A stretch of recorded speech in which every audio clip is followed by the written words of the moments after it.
آج ہے 11 دسمبر 12 اگست 2024 کو سابق لیفٹیننٹ جنرل فیض حمید کے خلاف پاکستان آرمی ایکٹ کی دفعات کے تحت فیلڈ جنرل کورٹ مارشل کی کارروائی کا آغاز ہوا جو 15 ماہ تک جاری رہا۔ یہ بہت اہم کارروائی تھی۔ ملزم پر 4 الزامات عائد کیے گئے۔ ان الزامات میں سیاسی سرگرمیوں میں ملوث ہونا، آفیشل سیکرٹ ایکٹ کی خلاف ورزیاں جو ریاست کی سلامتی اور مفادات کے لیے نقصان دہ ہیں، اختیارات اور سرکاری وسائل کا غلط استعمال اور افراد کو بلا جواز نقصان پہنچانے کے الزامات شامل ہیں۔ طویل اور جامع قانونی کارروائی کے بعد ملزم کو تمام الزامات میں قصوروار قرار دیتے ہوئے 11 دسمبر یعنی آج 14 سال قید بامشقت کی سزا سنائی گئی ہے۔ فیلڈ جنرل کورٹ مارشل نے تمام قانونی تقاضوں کو ملحوظ خاطر رکھا۔ ملزم کو تمام قانونی حقوق فراہم کیے گئے۔ ان حقوق میں اپنی مرضی کی دفاعی ٹیم تعینات کرنے کا حق بھی ان کو حاصل تھا۔ مجرم کو متعلقہ فورم پر اپیل کا حق حاصل ہے۔ مجرم کے سیاسی عناصر کے ساتھ ملی بھگت کے ذریعے دانستہ طور پر سیاسی اشتعال انگیزی اور عدم استحکام پیدا کرنا، اس کے علاوہ بعض دیگر معاملات میں مجرم کے ملوث ہونے کے معاملے کو علیحدہ طور پر دیکھا جا رہا ہے۔ یہ سب سے اہم بیان کا حصہ ہے ISPR نے جو جاری کیا آج۔ میں نے لفظ بلفظ آپ کو وہ بیان پڑھ کر سنایا جو انٹر سروسز پبلک ریلیشنز نے آج 11 دسمبر کو جاری کیا۔ 11 دسمبر بہت اہمیت کا حامل ہونے والا ہے۔ آنے والی تاریخ میں مسلح افواج پاکستان کی تاریخ میں یہ ایک بہت بڑا فیصلہ ہے جس کو آنے والے وقتوں میں بہت الگ قسم کے لینز میں بھی دیکھا جائے گا۔ اور ایسا کیوں ہے؟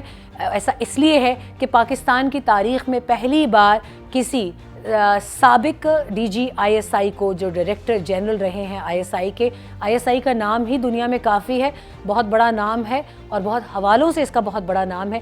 پاکستان کی سیکیورٹی اسپیکٹرم کو مینٹین کرنے میں اس انٹیلیجنس ایجنسی کا، جسے prime intelligence agency of Pakistan بھی کہا جاتا ہے، اس کا بہت کردار ہے۔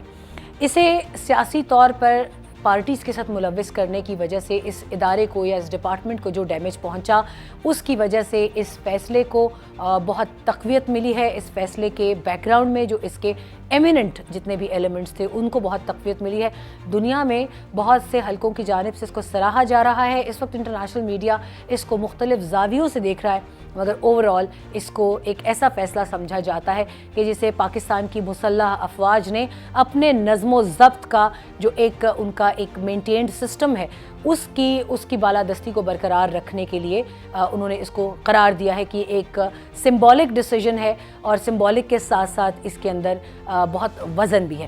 اب آنے والے وقتوں میں دیکھا کیا جائے گا؟ دیکھا یہ جائے گا کہ آپ کو واپس لے چلتے ہیں اسی بیان کے آخری پیراگراف کی جانب جو کہ بہت اہم ہے، اور اس میں گو کہ 9 مئی یا 26 نومبر یا پاکستان تحریک انصاف کے دوسرے پروٹیسٹس کا نام نہیں لیا گیا، مگر اس آخری پیراگراف میں بتایا گیا ہے کہ ابھی ان معاملات کو الگ سے نمٹا جائے گا یا علیحدہ سے دیکھا جائے گا کہ جن کا تعلق سیاسی سرگرمیوں اور پاکستان میں فساد اور انتشار یا جس کو عدم برداشت کہا جائے، پولیٹیکل انٹالرنس کہا جائے، اس کے ساتھ بھی ابھی جوڑ کر دیکھا جائے گا۔ اور بہت اس کے اندر یہ پایا جا رہا ہے یہ ایلیمنٹ کہ آرمی ایکٹ کے تحت جن کو سزائیں دی گئی تھی 9 نومبر میں، ان کے حساب سے آرمی ایکٹ کے تحت جن کو 9 مئی کی سزائیں دی گئی تھیں 26 نومبر کے حوالے سے ابھی وہ کتابیں کھلیں گی، اور ان کتابوں کے ذریعے ابھی یہ فیصلے ہوں گے کہ آیا یہ تمام تر معاملات جنرل فیض حمید کی سربراہی میں قرار پائے،